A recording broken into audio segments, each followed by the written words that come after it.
What's going on, everyone? Hope you're doing well. Thursday today. Today, we are going to talk about some Latin and Greek root words. And the reason this is important is because if you know some Latin and Greek roots, when you get to words you don't know, you are able to guess at what those words mean a little better. So maybe if you have to take the SAT or you're taking a reading test or just in your everyday reading, if you know part of the word and you know the context clues around it, might be helpful.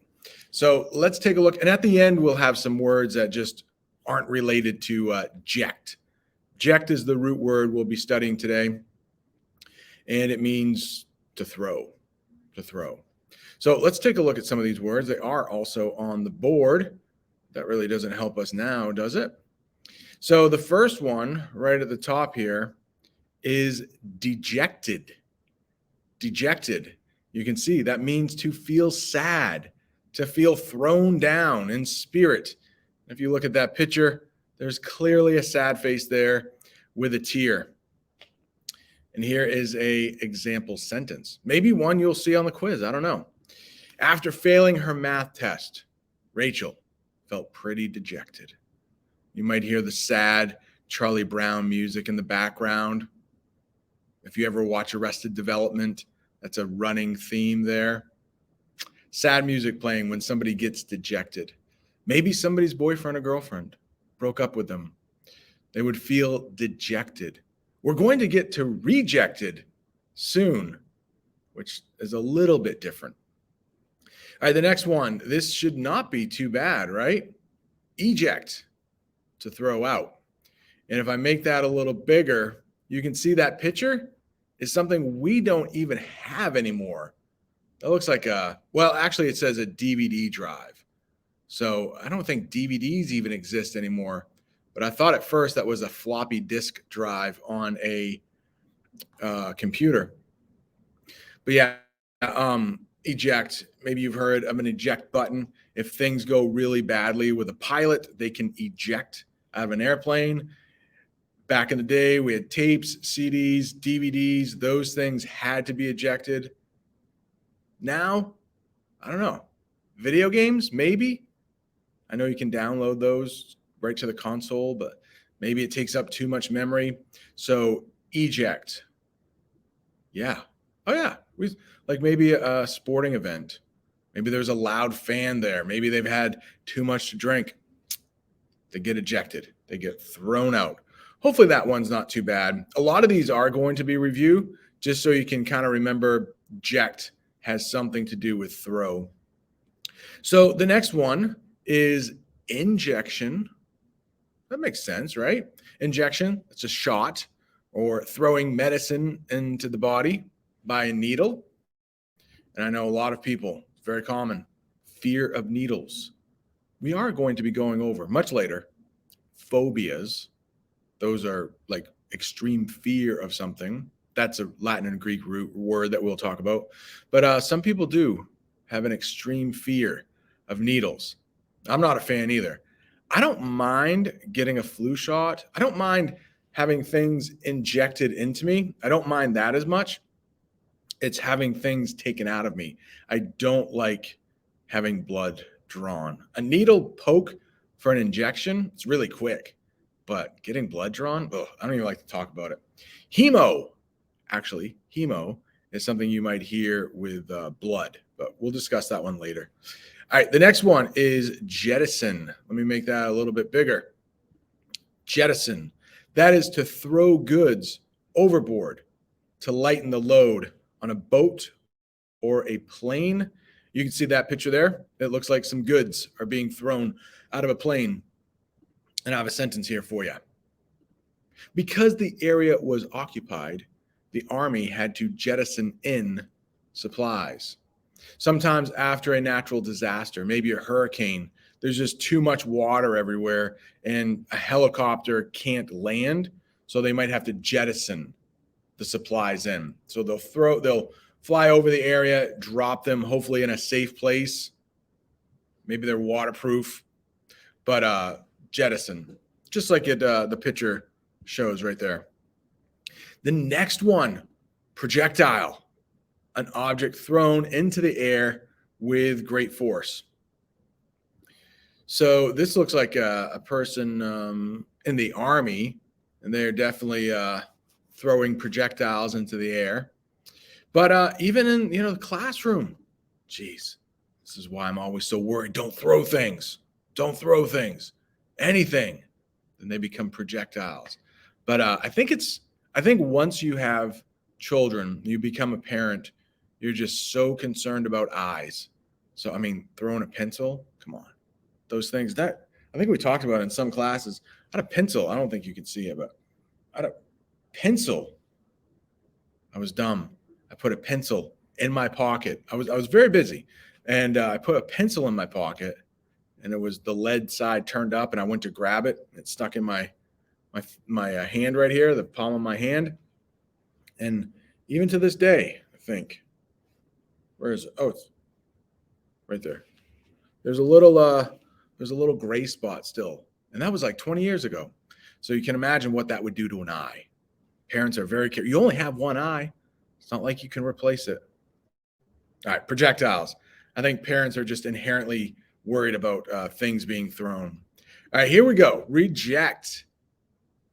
That is to throw something out because it is broken and can't be used again.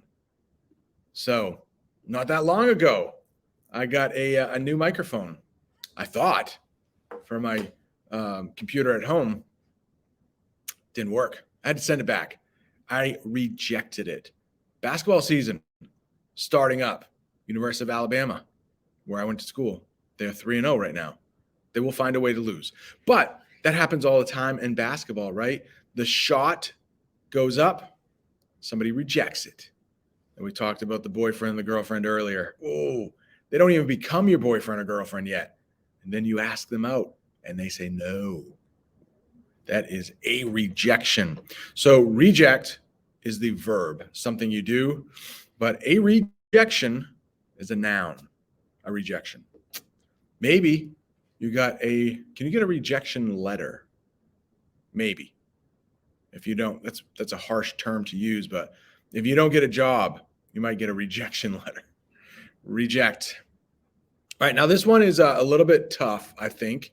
Not tough, but we just use it in a couple different ways. So subject, if you look, to throw oneself under someone else's rule. So this happens often with kings and queens. Not so much today, but in the past, the king and queen, their subjects were under them. They ruled over them. Sub, anytime you see that, think under, like submarine. I believe we've actually talked about that one time. So sub means under. Substitute teacher, like they're not the real teacher, they're just under that person, filling in for a day or two or week, whatever. Maybe somebody's out on maternity leave. Maternal, that's mother.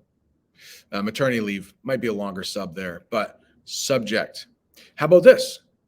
In school's the whole thing, but you do have certain subjects like math and English and social studies and science subject. So it's not the main thing. It's a little bit under. It makes up a part of something else. Or it could be under something. Ooh, subordinate. That's something we would say, like if there's a boss, the people that are under them are their subordinates. Trajectory. This is a good one. Trajectory. That is, I'll make it bigger, the curved path of an object thrown into space. How about that? She was on a good trajectory to graduate early. So it could be something literally thrown, like a projectile has a trajectory, and it might look something like that. Or it could be a path, not something that you can see, but maybe an artist releases a song, and it's got a good trajectory. It may go to number 1 on Spotify or something like that, but it's the path. Could be down, could be up. So let's talk about that song that does really well on Spotify. After a few weeks, people may lose interest. The the trajectory shows that it's going down. Hope that makes sense. Hope that makes sense. Maybe my favorite one of the list, make it a little bigger here, notorious. And that is simply famous for something bad. Infamous. It's another good word to know. And I believe this is a very old picture of someone that you might not even know, but this guy, Justin Bieber. Yeah. At one time, I think he's cleaned up his act. But at one time, I think he was known for maybe partying a little too much. So he became notorious for a few bad things. Hitler, probably one of the most famous, infamous people. Hope we all can agree. Hitler was responsible for some really, really bad things. But everybody knows him. He was famous. Back in the day, can't remember what year it was, maybe 1929. He was Times, that's an old magazine, Times Man of the Year. Hitler. He's on the cover of Time magazine. Very famous magazine before the internet. And he was Man of the Year. Famous on the cover of a magazine, not for a good reason. And now I think they call it Person of the Year. I think COVID even got Times Person of the Year. And maybe they call it Thing of the Year in 2020. But it's basically the person, used to be just a person, that made news, the most news of that year. Hitler. Infamous. So many. Jeffrey Dahmer. He's been in the news a lot lately, right? That dude is famous for basically only one reason. He ate people. And I hope that we can all agree that's not a good thing. So that guy, we could call him infamous. We could call him notorious. They're basically synonyms. All right, the next one. Let me get it on the screen here. Barren. Empty. Barren. Maybe yesterday it wasn't too bad, but could have had a storm.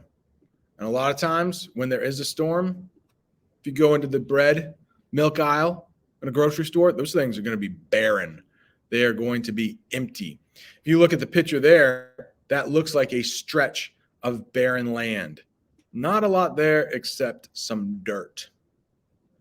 The next one, and I got a sentence for you here, a couple of them actually, but the next one is hypothermia. Make it a little bigger here. Hypothermia, dangerously low body temperature. The mountain climber was suffering from hypothermia because he hadn't dressed warmly enough. Hypothermia. That is when the body temperature goes down, dangerously low, like possibly even dying. So hypo means below. If you look right at the bottom there, hypo means below. So a hypodermic needle is more needle talk, sorry, is a needle that goes below the skin. Derma, anytime you see that, derm, think skin. So a dermatologist, what do? They try to help people who have problems with their skin. Hypodermia. Another part of that word, hypothermia, therm means heat. So think about thermal underwear.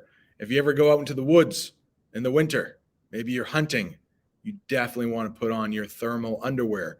They are going to keep you warm. Thermal. Thermometer, that measures the heat of someone's body. Thermometer. And I think we got the last one here. Let's make it bigger. Cohorts. I think it sounds bad. It doesn't actually have to be bad, but cohorts, a group of people banded together or treated as a group. Now, sometimes, like in school, whatever, other teachers will refer to like people who teach the same subject as like their cohort group. I just always think of like cohorts as like a gang, like a group of people that are out to do bad. That's just me. I think the connotation is bad, but sometimes it can be used in a good way. Like when you get into college, if you choose to go, when you get into college, your cohort group could be just the group that you're studying with. Doesn't have to be bad. All right. Hopefully that helps. Hopefully you learn a little bit more about the English language there with learning more about the English language with Latin and Greek roots. I don't know if that makes any sense, but all right.